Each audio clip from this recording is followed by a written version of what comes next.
Bonjour mes amis. Aujourd'hui, le 18 novembre 2022, l'Évangile nous invite à une prise de conscience de notre vie avec Dieu à travers l'expérience de Pierre. Écoutons la parole de Dieu en Matthieu 14, 22, 33. Une lampe sur mes pas, ta parole, une lumière sur ma route, une lampe sur mes pas, ta parole, une lumière sur ma route. Aussitôt après la multiplication des pains, Jésus obligea ses disciples à monter dans la barque et à le précéder sur l'autre rive, pendant qu'il renverrait les foules. Quand il les eut renvoyés, il gravit la montagne à l'écart pour prier. Le soir venu, il était là seul. Pendant ce temps, la barque des apôtres était déjà à bonne distance de la terre et elle était battue par les vagues, car le vent était contraire. Vers la fin de la nuit, Jésus vint vers eux en marchant sur la mer. En le voyant marcher sur la mer, les disciples furent troublés et dirent « C'est un fantôme !» Et dans leur frayeur, ils poussèrent des cris. Mais aussitôt, Jésus leur parla. « Confiance, c'est moi, n'ayez pas peur. » Pierre prit alors la parole. « Seigneur, si c'est bien toi, ordonne-moi de venir sur les eaux, vers toi. » Jésus lui dit, « Viens. » Pierre descendit de la barque et marcha sur les eaux pour aller vers Jésus. Mais voyant la force du vent, il eut peur, et comme il commençait à enfoncer, il cria, « Seigneur, sauve-moi !» Aussitôt, Jésus étendit la main, le saisit et lui dit, « Homme de peu de foi, pourquoi as-tu douté? » Et quand ils furent montés dans la barque, le vent tomba. Alors ceux qui étaient dans la barque se prosternèrent devant Jésus et dirent, « Vraiment, tu es le Fils de Dieu. » Acclamons cette parole de Dieu.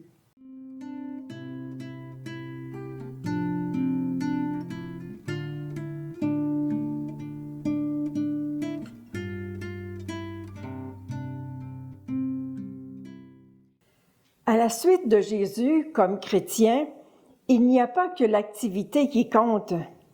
Il faut savoir s'arrêter pour évaluer, comprendre ce que nous vivons et laisser Dieu augmenter notre foi.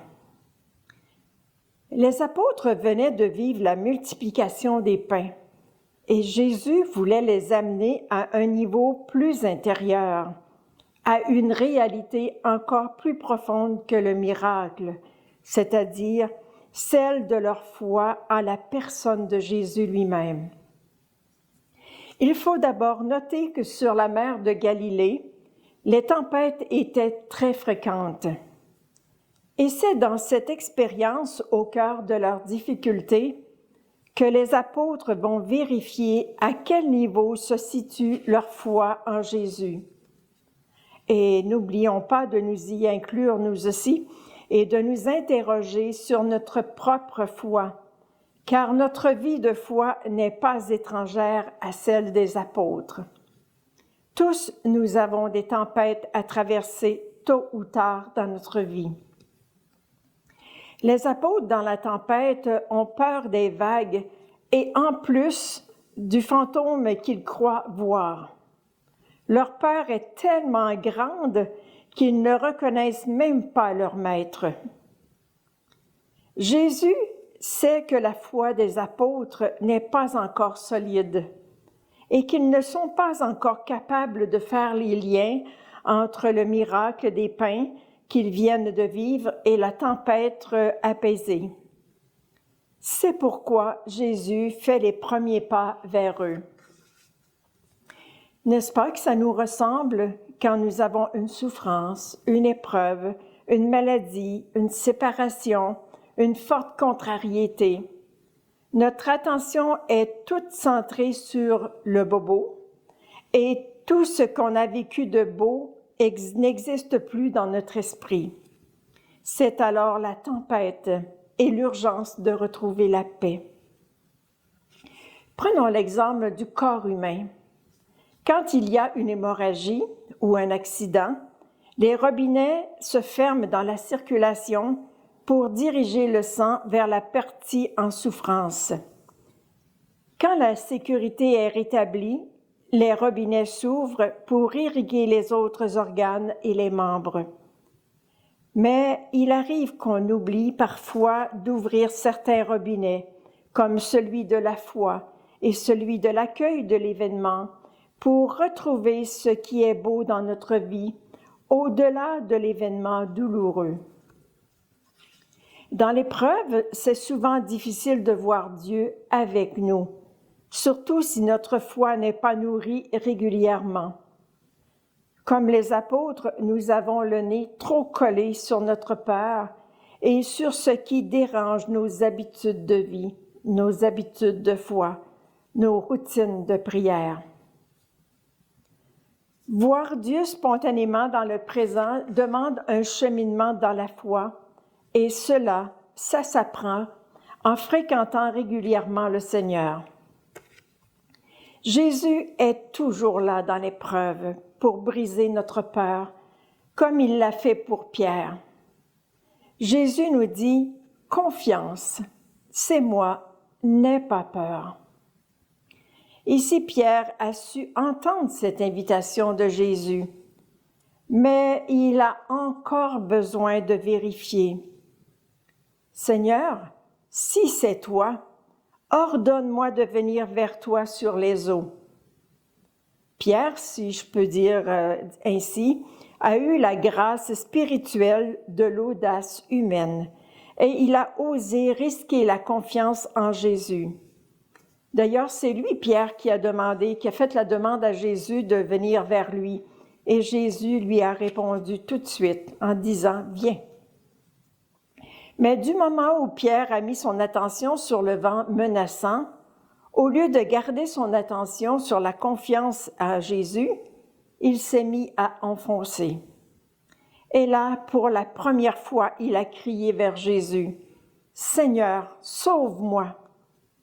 Tout de suite, Jésus lui a tendu la main pour le relever.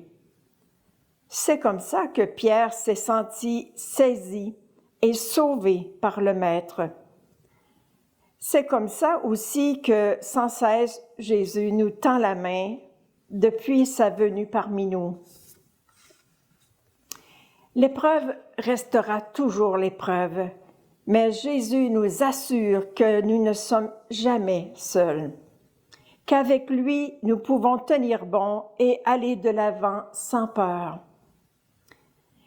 Ici, Pierre, confronté à sa faiblesse, se souviendra toujours qu'il est un homme de peu de foi.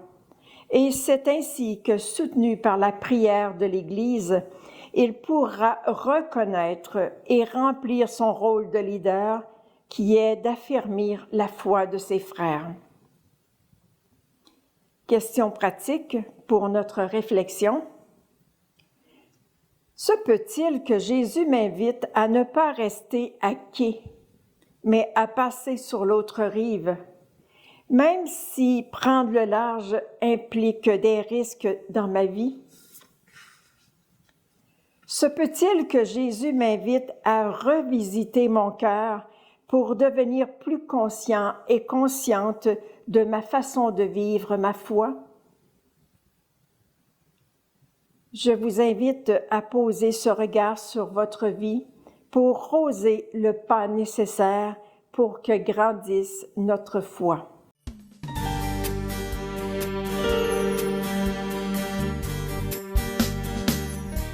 En terminant, ouvrons notre cœur et prions ensemble.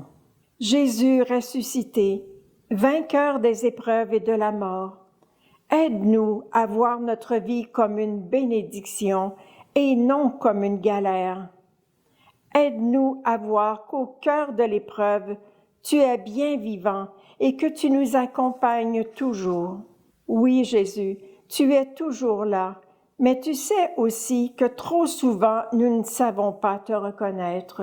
Toi, Jésus, ressuscité, tu peux nous aider à cheminer pour nous permettre de grandir dans la foi.